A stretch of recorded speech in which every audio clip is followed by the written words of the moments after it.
What's up, guys? It's the final score, and yes, we are back. It's 2024, our first episode of the new year. Hope you guys have had a really good Christmas, and hope the new year is off to a bang with you. Kind of sucky so far between the weather and other crap going on, but you got to deal with it. It's wintertime. Uh, Talking about maybe more bad weather here tomorrow and maybe some snow next week. I don't know what to think about that. Working in a grocery store, that's not a good thing for me. It's going to be busy, busy, busy, busy. But with me, as always, is Garth. I mean, no, is Matthew Bazemore. What's up, Matthew? What's up, Stevie? I know you were about to call me Garth Brooks, were you? No, Garth from Wayne's World. Oh, okay, all right. Don't you remember they always said with me as always is Garth, and they said No, I party on look. Wayne, party on Garth. That's a little before my time, I think. Oh yeah, I'm old. You're saying I'm old? Is that what you're saying, Matthew? No, I didn't say that. I'm saying my What time you're before nobody. insinuating, Matthew? You're insinuating I'm old. That's what. Instead of Wayne's World, my era is Elmo's World. So Oh my gosh, I yeah, had to deal with that. I had a daughter. I had to deal with Elmo, uh, the Teletubbies. I never liked that. Never liked that. Well, she didn't after she got old. Yeah, This was just when she was little, and breakfast in the morning and wanted to watch Teletubbies while we were eating breakfast. So she's gonna fuss you out after this. I swore I would never let my daughter watch that, but you do what you got to do. That's right. Just whatever brings the containment. Yeah. Whatever. So NFL regular season is over. It seems like only yesterday it just started, and the college football season is over. And man, this week has been. Uh oh. My daughter just texted me. She must have heard me say, "Watch what?" Yeah. I'm not going to answer her. You might get mad. Um, but a lot going on in the sports world, the football world. I mean, we've got legendary coaches walking away from their teams. We've got coaches, of course, Black Monday, which is always the Monday after the regular season end, came and went, and we had some firings. We had some Sunday night actually. But first of all, let's talk about how about them Giants? How you feel about the Giants? You guys end the year disappointing year for you, but you had a lot of injuries. But you end on a bang with a big win over the Philadelphia Eagles. What do you think? Man, I was wondering, like, where has this been all season long? It's a little too late to start this on game 18. you know, Yeah, you kind of want to do that from the start of the year. no kidding. But I'm proud of Giants. Like, I'm proud of the boys because they fought. No matter how hard it got, they were still fighting every Sunday. It didn't look like it, but they were still working hard. You can tell they were, and they fought no matter if they were losing or winning. And they could have just gave up and not won that Philadelphia Eagles game, but you can tell they played hard. Yeah, up at one time 24-0, and Yeah, I couldn't believe it, and but I was having a good time. I was like, wow, I haven't felt this since last season. But uh, man, so let's talk a little bit more about this now. The aftermath of this season for your boys. Your defensive coordinator is no longer with the team. Wink Martindale walks away from the team. Talk a little bit about how that went down. well, throughout the season, toward the end of the season, that was rumors going around that Brian Dable, our head coach, and Wink Martindale didn't have a good relationship. Yeah. Uh, and we really just kind of just waiting to see. And I know when we beat,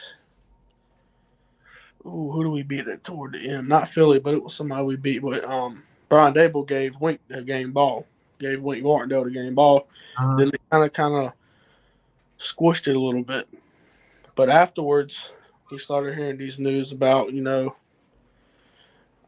we heard that the Wilkins brothers got fired, Drew Wilkins and uh shoot, what's his another name? Other brother's name? Anyway, he came from Baltimore with Wink Martindale, and Drew Wilkins is like his right-hand man. When Brian Dable told Wink Martindale, we want you to stay, but we're firing the Wilkins brothers. Apparently Wink Martindale said a couple words that didn't. I can't. Said "F you," and he said that you ain't. It was kind of childish, but he said "F you," and your offense has never scored on my defense in practice. Wow. And stormed out the building. And we didn't hear, the Giants did not hear from him for a couple of days. This went MIA.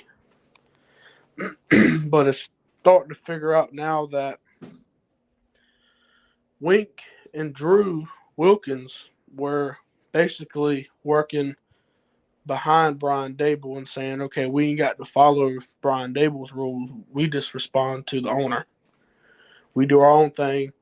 Brian Dable does his own thing. Huh. Well, you can't really do that. I mean, that's the rumor going around. And it seems like it's becoming true. But you can't do that as a DC or OC. Yeah. You can't go over the head coach is your boss.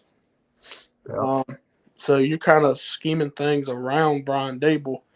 And Brian Dable's more of we work together. We go through this together. Let's collaborate together through everything. But, yeah, at first we were all thinking Brian Dable being an a-hole, and it might have been, but. Well, I'm sure there was fault on both sides. Exactly, but the way it's looking now, it looks like Brian Dable tried to fix it. Right. But Wink wasn't having it, especially when he said he was going to fire Drew Wilkins. And it's embarrassing, Stevie. It's like, wow. The New York Giants supposed to be like one of the most organized and professional organization, but this right here is different. Like, I don't remember nothing like this happening since I don't remember this either, but Dan Reeves, when he coached for the Giants. Oh, yeah. Yeah. That situation, that's the last time that's happened with the Giants that I know of. Well, I don't remember the Giants being involved in too many controversial things like that before. Exactly. But I could be wrong. I mean, other than that and the Dan Reeves situation, I mean, we're supposed to be a good organized and professional organization, an office, but I don't know what's. Well, yeah, there seems to be a lot of people going over their coaches' heads. Yes. Yeah. This past week. Let's go ahead before we get into talking about the playoffs. Let's talk about that a little bit. Jameis Winston, New Orleans Saints. Their last regular season game was against the Falcons. Honey Badger, Tyrann Mathieu intercepts the ball, takes it back to the 1 yard line. They're up 41-17 with just over a minute left in the game. I think the coach's name always escapes me. Dennis Allen, I think. Yeah, I think that's his name. Yeah. Head coach for the Saints. Puts Jameis Winston in, the backup quarterback, not the starting quarterback, the backup quarterback. Tells him to go to victory formation and kneel the ball. So, what's his name? Jamal Williams, I think that's his name, the running back for the Saints. Yeah. He scored 17 touchdowns in Detroit last year. Led the league in touchdowns, and he hasn't got one this year. And they say because the Saints asked him to play fullback more this year because of injuries. So Jameis Winston decides, okay, we're going to get Jamal a touchdown out of victory formation. They scored the touchdown. Of course they did. Of course, Arthur Smith, the now former head coach of the Falcons, is ticked off, asking Dennis Allen what, I can't say exactly what he said on the field, but you can read his lips. And Dennis Allen pretty much said they did that on their own. He agreed that it was wrong to do. But Jameis Winston comes out and here, This is just a way. A lot of people don't talk about this. This is just a way for Jameis Winston to get his name out there again, to get him some press, to get him some interview time as a backup quarterback. But let me tell you, that was about as unclassy move as you'll see in professional football. Yeah. All right. You want to get? He said. Jameis Winston said, we decided as a team. We made that decision as a team. No, you didn't. First of all, the coach is part of the team too. You went over his head. That was the biggest mistake. You only had 10 other guys out there on the field with you. What about the defense? What about the starting quarterback? You know, you can't speak for the whole team when you're out there. You made that decision right there. And look, I have no problem with you wanting to get him a touchdown, but line up in a regular formation. Like, so the defense knows, okay, they're going to try to score. When you go into victory formation, for one thing, when you go in victory formation, first thing the referee is going to tell the defense, okay, settle down, back up. They're going to kneel. So the defense was not trying to, you know, maybe some of the linemen fired off. I don't know. I mean, they do that all the time. The defense was relaxed. The linebackers were relaxed. They weren't coming after the ball like they would in a regular situation like that. So, yeah, you got a touchdown. Big freaking whoop. What did that accomplish? It showed that if I am the general manager and the coach of that team, Jameis Winston will not play for the New Orleans Saints next year. And if I'm sitting there as a coach, I'm not the coach of another team. I don't want him on my team either if he's going to go over my head like that. Yeah. It's just like Shannon Sharpe. Shannon Sharpe has come out really against what he did and said it's the difference between a winner's mentality and a loser's mentality. And Jameis Winston has that loser's mentality. There was a reason why he is a backup quarterback. Yep. You know, you had Tampa Bay. You were supposed to be the big thing in Tampa Bay, and almost the same team that you had that you couldn't even take to the playoffs. Brady takes to a Super Bowl. Baker Mayfield's taking the team to the playoffs this year. So, and there's a reason why you're not the start quarterback. Why you could have been the start quarterback, but for some reason after last year, they wanted to go out and get Derek Carr. I'm sorry. It's just that is just inexcusable and as unclassy as you can get. I didn't like it, and I was fired up about it this week. But it is what it is. It's kind of died down now, but you know, I don't see how you can support something like that. But, yeah, me either, Stevie. You go over the head coach's head. That's disrespectful. I mean, it's like me going over my boss's head at work. Yeah.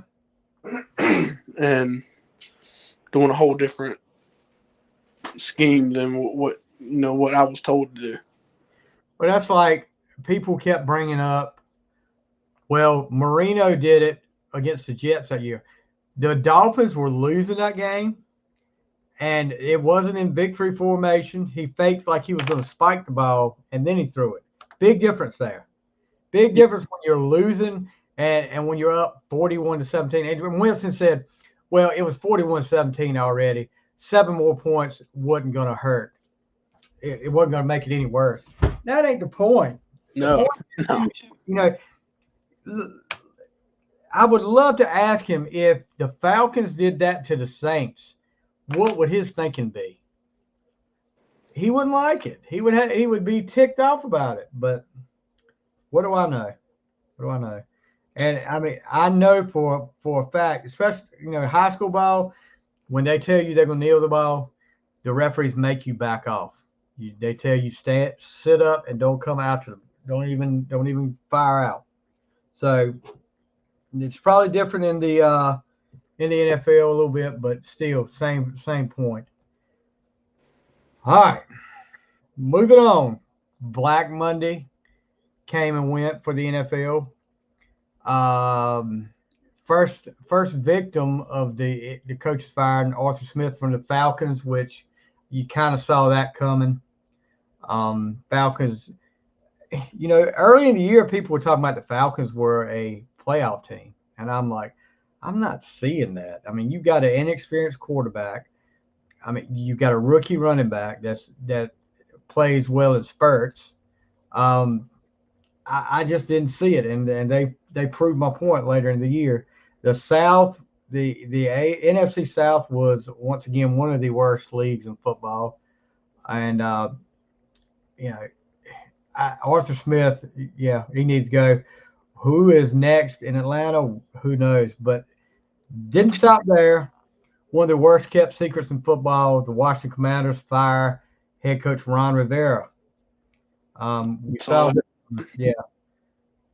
You hate it for Rivera as a person, but he had that one year where they got on a roll and got to the playoffs and lost to Tampa Bay, and you kind of felt good about the direction they were going in, but something after that just went downhill.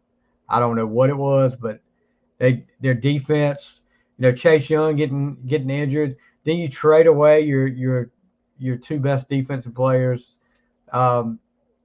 It just didn't work out for Ron Rivera. I hate it. I don't know what you think about that, Matthew. Ever since last season, I think they were playing. Washington was playing the Giants, or after that game, and he was after the post-game interview. They asked him, said, "Did you know, this game got the playoffs?" And he was like, "What?" That kind of told me, like, dude, are you even keeping up with? I felt the same way. How do you not know as a coach that, this game could potentially take us in or take us out? How do you know? That incident there, and then the when he put Carson Wentz in the game, yes, and left him in there instead of putting Taylor Heinicke back in the game.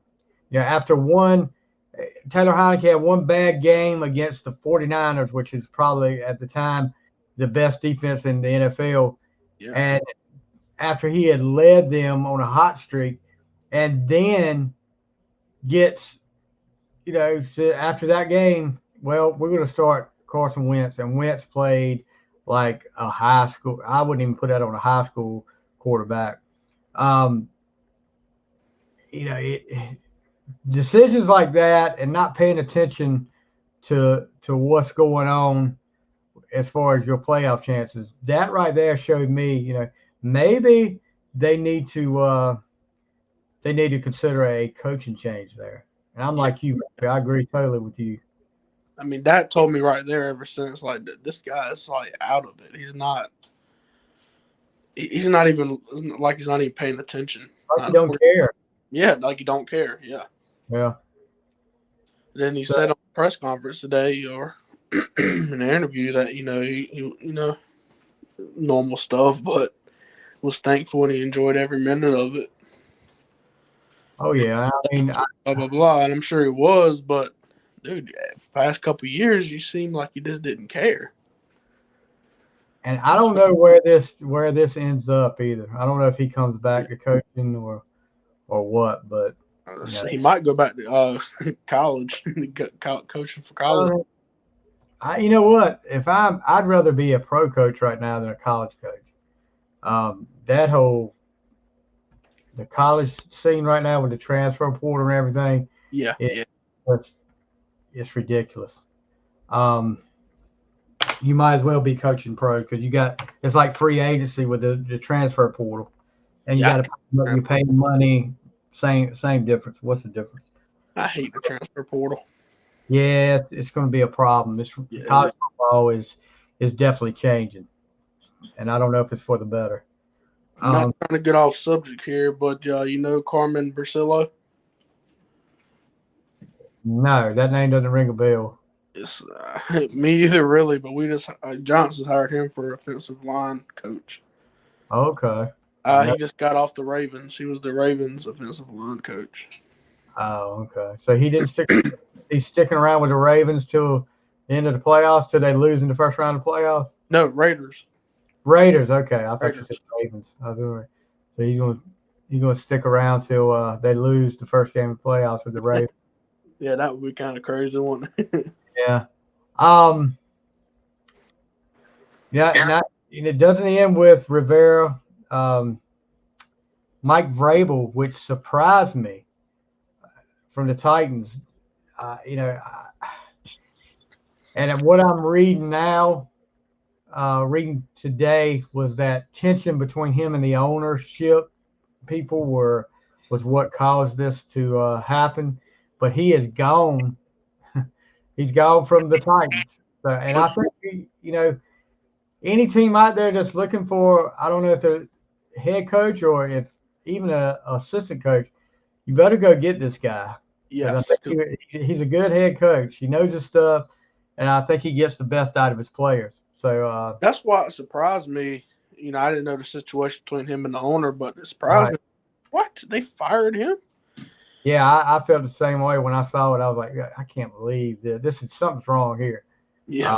But it's true. So, and of course, today we saw the press conference. Bill Belichick and the Patriots mutually agreed to part ways. Arguably, and I say that arguably, one of the best coaches in the NFL. He had that great run with New England and Tom Brady, but just couldn't get it done. He progressively went, his teams progressively went downhill after Brady left. Mac Jones was not the answer at quarterback, and I don't think Bailey Zapp is not the answer at quarterback in New England either. So be interesting who follows that up. And speaking of following up, talking about two legendary coaches walking away from their teams right now. Nick Saban retires from Alabama. How would you feel? How would you feel knowing you had to follow up? You either get the job at Alabama or you get the job at New England coaching football following Saban or following Belichick. That'll be something. It would be a tough act to follow. It would. I'm still trying to get over the fact that that's the end of an era. Bill Belichick leaving the Patriots, that's a whole era. Over. Yeah. Oh, yeah. I mean, 24 years, seasons? I believe that's right. How many Super Bowls did they win? Was it 6? 6. They went to 10 with Belichick, and they won 6. Yeah. I mean, you kind of felt like near the last half of the year that it was going to happen. Yeah. Things weren't going well for the Patriots. Of course, they did beat my Steelers. But it just wasn't the same, man. It looked like it really looked like Belichick was just disinterested in the game. He had just had it. And as far as Saban goes, I said that near the end of the year this year that I felt like Saban was probably going to retire. And was I shocked? In a way, I was shocked that he did, considering they got to the playoffs. But not really that shocked with Saban. Of course, they're talking about Sarkisian from Texas is a big candidate to go to Alabama. I'm sure Texas will try their best to hang on to him after they made the playoffs this year. It's just going to be a tough act to follow there. You've got a lot of pressure on you going behind two legends like that. Yeah. All right. So speaking of national championships, congratulations to Michigan with a blowout win over Washington. That kind of surprised me. I thought Michigan would win, but I didn't think it would be as one-sided as it was. So here's the talk now. With that blowout win, are we talking about Washington didn't deserve to be in the national championship game just because they got blown out? I mean, I don't hear anybody saying that, but it seems like Florida State. Yeah, the whole Florida State thing. Mm-hmm. Florida State gets blown out. Yeah, well, we know they didn't belong there. Well, I think Washington belonged there. I obviously think Washington belonged there. They went undefeated all year, and they won in the semifinals of the college football playoffs. But you guys out there make me, gosh, it just kills me to hear you guys say, well, they got it right. Florida State didn't deserve to be in the playoffs. They were without 29 players against Georgia, and they didn't care. I'm telling you, this whole college football thing. I went on a rant on here one night on Facebook Live, and I'm not going to do it again. But get real, guys. I am not a Florida State fan. I can't stand Florida State, but right is right, and you go back and look at since they've done the 14 playoff, how many undefeated Power 5 conference champions did not make the playoffs? And I'll tell you the answer right now, 0. So the selection committee can suck it because they got it wrong. This was all about ratings. This was all about kissing the SEC's ass. That's and the selection committee is the epitome of what college football is becoming. It's all about money. It's a business. Get real. I'm sick of it. I'm sick of the whole thing.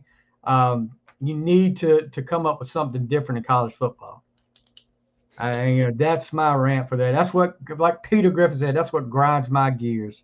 But yeah.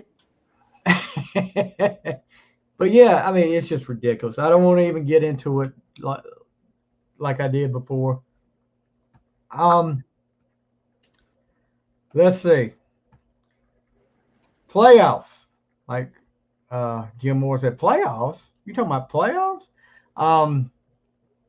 Playoffs start, and it's not just the wild card weekend now. The NFL calls it the super wild card weekend coming up this weekend. Ooh. And it's probably one of the best weekends of football, NFL football, that you'll get right now. And looking at the schedule,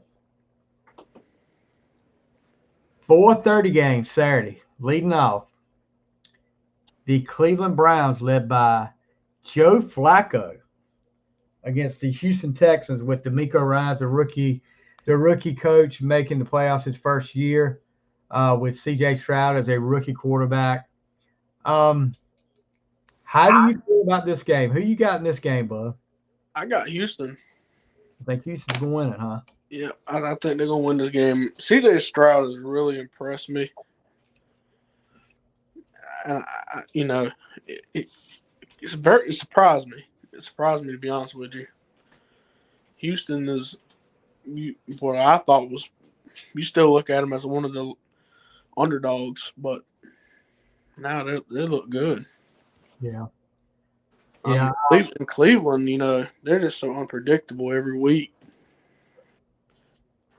Cleveland's defense is really stout, except and I'm a little biased, but these freaking idiots that don't put TJ Watt, Pro Football Focus, I'm calling you out. You don't put TJ Watt on your first or second team of your defense. Give me a freaking break. The guy led the league in sacks again. He's a beast. Get all up Myles Garrett's ass for a little while. Excuse my language. They're so up his butt, and he's like 6 sacks behind TJ Watt, but they said, well, that's because he draws so much attention. You don't think TJ Watt draws attention? Come on, dude. If you don't think so, what are you looking at? Because games you'll see. Evidently they've got something against him, but I'm torn on this one. I know the Cleveland beat them earlier in the year, but that was without Stroud, who was sitting out with a concussion. And Flacco lit up that secondary. Who do I want to go with here? I'd always said in the playoffs, if it was possible, I would love to see somehow Joe Flacco and the Browns eliminate Lamar Jackson and the Ravens because, Flacco, the longtime Raven, Mm-hmm. and then the Ravens used to be the Cleveland Browns before they skipped town. It would be so fitting for it, but I'm gonna go with Cleveland. I'm gonna go with Cleveland. I think Flacco continues today. I think it's gonna be a close game, but I think I know how. Look, everybody remembers Roethlisberger, his rookie year. They win 14 games in a row, but when you get to that playoff atmosphere, It's different. It's amped up. And when his first playoff game against the New York Jets, I'll never forget it. He looked like it. They made him look like a rookie, and he said it was that atmosphere, and it was just, yeah. I think they're going to get him. I think Cleveland gets it, and it's going to be close though. And C.J. Stroud will be one of the best quarterbacks in the NFL. Maybe he'll take Patrick Mahomes' place. So the nightcap of the Saturday game, because you got two games on Saturday. The Miami Dolphins against the team we just talked about. Maybe Taylor Swift will be there. Miami Dolphins head to Arrowhead in another rematch. Miami versus Kansas City, 8-10 on Saturday night. Who you got here? I want Miami. But, man, you cannot count Kansas City out. You can't count the refs out with them. I'm still going Miami. I don't want to jinx it, but I'm going with Dolphins. I want to be like some of these people. It depends on if Taylor Swift's at the game. No, I'm just messing. Both offenses, these are two offenses that have a reputation of lighting it up. Everybody remembers Miami put 70 on Denver this year. But here lately, both of them are not playing as well. That's right. Oh gosh, you can't. I'm like you though. In the playoff time with that experience, you can't count out the Chiefs and Miami. Looked really mediocre in that second half against Buffalo. They did.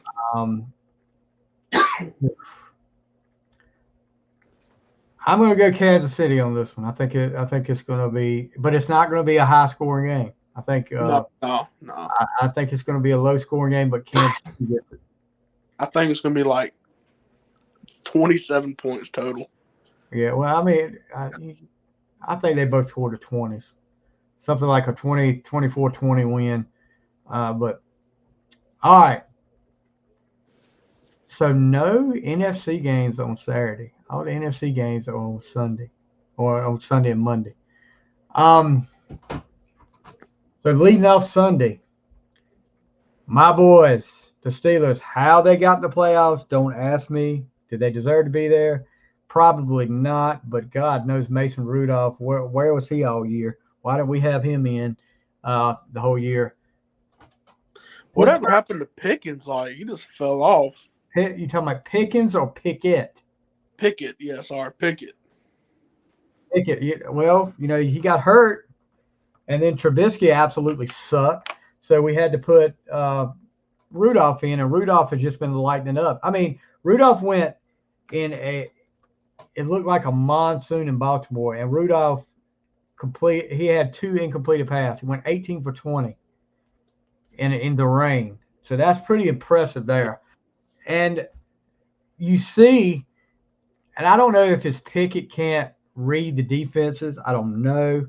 Or somebody, because when somebody gets in there that can read it and knows who to go to, it makes a world of difference, not just in the passing game, but the run game. Najee Harris, over 100 yards rushing the last 2 games. Jaylen Warren has had big games. It's really opened up the offense. Playing Buffalo at Buffalo looks like it's going to be maybe some bad weather in Buffalo, some wind, and maybe some snow. And of course, T.J. Watt is out with an injury that he MCL sprain he suffered against Baltimore from some friendly fire. Ooh, I'm gonna pick first on this one. You should. I gotta. You know what? I mean, I'm a Steelers fan, but I'm not. I'm not. I'm not drinking the Kool-Aid. Um, I think Buffalo wins this game. The only way, the best way for Pittsburgh to win this game, you have to make Allen make some bad decisions, get some turnovers, and you're going to have to be able to run the ball, and you're going to have to keep him off the field, eat up clock, and score points, score touchdowns, not field goals, score touchdowns. If you can get them to turn the ball over, they got a good chance. But I do think Buffalo wins this game. Same here, Stevie. You know, I know the Bills look like frauds this year, but you can't count them out. No, not yet. Not yet. All right, this will be one of your favorites right here. 4:30 game. Green Bay travels to Dallas to take on Dak and the Cowboys. Now, I'll give credit where credit's due. Dak has looked a lot better this year. Yes. He did say before the year started, I will not throw 10 interceptions a year. He threw only 9. So Dak has lived up to his end of the bargain. They are the NFC East division champs again, but they're playing Green Bay, who is, you got a young quarterback, and he's playing lights out right now. I'm not going to go against the Cowboys this early. It's not time to go against them. Maybe the second round. They're at home, so when they go on the road, that may be a different story. But I got Dallas winning this game, and I think it's a double-digit score. I think inexperience is going to catch up with Green Bay. I'm not saying this is not a team that can do something in the future with their quarterback, with Love, but I just don't think this is the time here, and I think Dallas gets a win, a double-digit win. Yeah, I got Dallas too, but I don't think it's going to be close. I really don't. Yeah, I mean, I'm not saying it's going to be a big blowout, but I think it's going to be like maybe 10 points, 10 or 13 points. Yep, that's what I was thinking. I think it's not going to be close, but it's going to be maybe 15, 16 game point difference. All right, so who's next? The nightcap. And this is probably the game that's got the most storylines out of any game in the playoffs in the first round. The Rams versus the Lions. The Lions win the NFC North, hosting a playoff game. And the thing that is so, I guess, the big storyline is the fact Jared Goff traded to the Lions for Matthew Stafford going to the Rams. And if you look at their stats since the trade, they're almost identical in yards, and everything is almost identical. So I know I've seen a bunch of Lions fans, not a bunch, but there's been some Lions fans saying, boo Matthew Stafford when he comes if you're there. I don't think you need to do that. I mean, the guy gave up parts of his body that's probably still laid on your field right now. And, I mean, he did everything he could to bring a winner to Detroit. I'm sure he's just as happy as anybody that Detroit's had a great season, but he's looking to end it this week. Jared Goff going, playing his old teammates. Whew. I think Detroit being the thing that gets it, I'll pick Detroit because it's home. They're going to be on their home turf, and I think that crowd, it's going to be electric there, and I think that crowd gets them through this game. I think they win, maybe a 7-point win here. I'm going Detroit too, only because they're home. I agree with you. They're home, but I think it's going to be like a field goal 3-point win. It's gonna be close. Okay. And if it's 7 points, it's gonna be a last minute, 2-minute drill drive. Yeah, I just think that crowd, and I think they're gonna be fired up, and I think the Rams are gonna feel the blue. I think it's been a really good year for the Rams because I don't think anybody really expected them to do what they did with losing all the players they did with their salary cap situation. I don't think anybody expected to see them in the playoffs. They're probably like the Steelers surprised everybody. They're probably Steelers. The Steelers, the Texans, and the Rams are probably the three biggest surprises in the playoffs right now.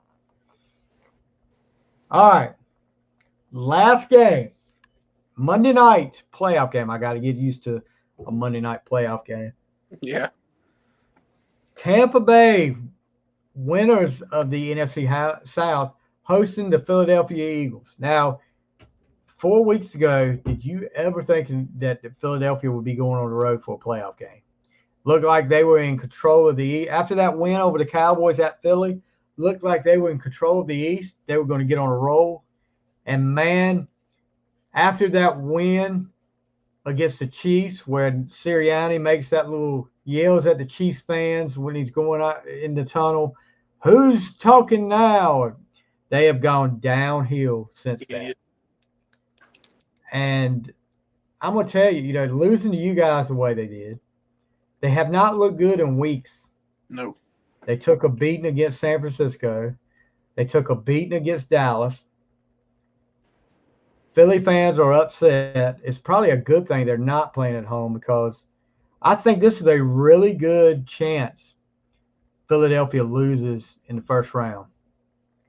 And I'm gonna make that pick. It's going to be an upset pick, but I'm picking Tampa to beat Philadelphia.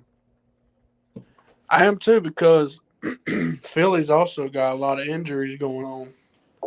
A.J. Brown, he got hurt in the game against the Giants. Hurts is hurt. He's got a dislocated finger. Yep, that happened against the Giants.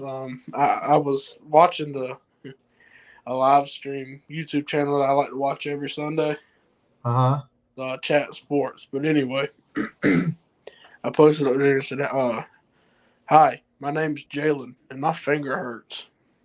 And no lie, I got it ain't a lot to some people, but 200 likes on that comment. They loved it.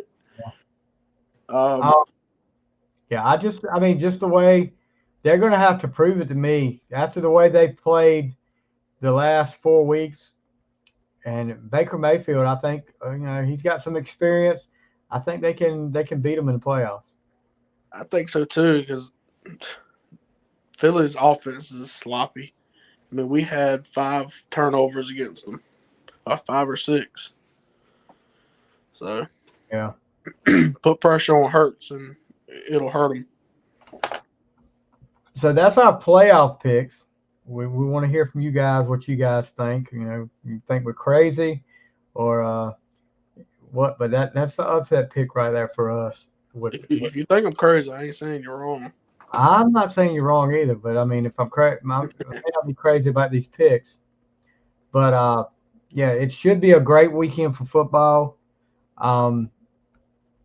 It's always this is probably, no doubt, and I've said it over the years, this is probably my favorite weekend of football right here because you're getting 1, 2, 3, 4, 6 games in 3 days. I mean, I know you get that many during the regular season, but these are playoff games. Like Jim Moore said, playoff games. And it's just an exciting weekend for football, except for, the first weekend of the season when you've been without it for so long. That's pretty exciting, but this weekend is just exciting for me. Me too. It's also very fast. The first week of playoffs turns into the fourth really quick. Yep. And, it'll be Super Bowl time before you know it. Sure will. I wonder who's performing this year. Who was it? Hold on. Oh, they said they did announce it. Yeah, they've already announced it. That's yeah. It should be Chris Stapleton. Usher. Usher, yeah. Usher.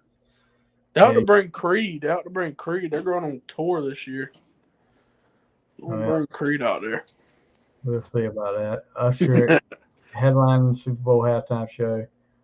No offense, but that'll probably be my pee break or when I'm not a big Usher fan. He's okay, but it's not something I gotta throw some Usher on. Yeah, that's right. Me, same here. So anyway, guys, we're gonna do better now. It's gonna hopefully, me and Matthew both had things going on. Matthew's got something big getting ready to happen too. So Matthew, I may have to have a fill in for a week or two with Matthew because I know Matthew's got a package to be delivered soon, right, Matthew? That's right. I'm keeping the tracking number on my phone, the UPS. Yeah, you better make sure you're tracking it all right. Yeah, that's right. UPS keeping me updated, but now it's 2 weeks and 6 days, and baby boy be here. Yeah. So. And I told my work, I said, look, I know I ain't the one having the baby, but I need at least a week off because she's been driving me nuts for the past 38 weeks. Oh wow, that was the right thing to say right now. But anyway, that's your choice. I hope your mom's got a spare bedroom there for after you said that. But anyway, no, I've told her. She knows. She knows. She knows I ain't got no filter. I know. We all. But anyway, so we're gonna be here weekly, and I'm starting a little thing to get you ready for our weekly show called the pregame show. I try to do that Monday or Tuesday of the week. We'll talk about a little bit that's going on, and then like if you were listening on Tuesday, you heard a little bit about a lot of these things we talked about today, especially the Jameis Winston thing.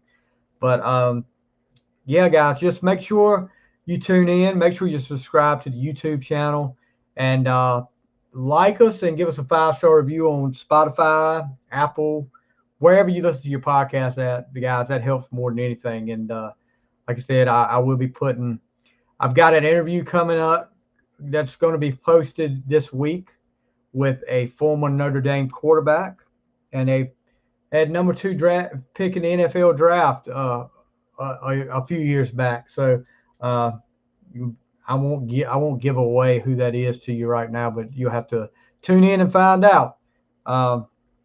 Matthew, any last words? No, thank y'all for coming up here. What? I said before your wife kills you. Yeah, I got a lot to say. No, thank y'all for coming up here. Give us your playoffs picks, and thanks for having me, Stevie.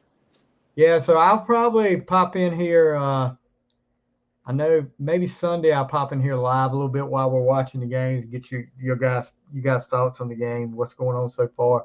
I know Saturday nights I'll be doing the Triple Threat main event. We'll be live talking about our thoughts on the movie, the Von Erich wrestling family movie, The Iron Claw. Me and Warden and the Hitman from Down Under. I'm talking about no other than Jack Pinocchio. You guys make sure you tune in Saturday night, 8:00 for that. Hopefully everything will be, no bad weather and no internet issues. But guys, that's going to do it for this week on the Final Score. Good luck to your team in the playoffs, unless you're a Ravens fan or a Cowboys fan. And we will see you next week on the Final Score.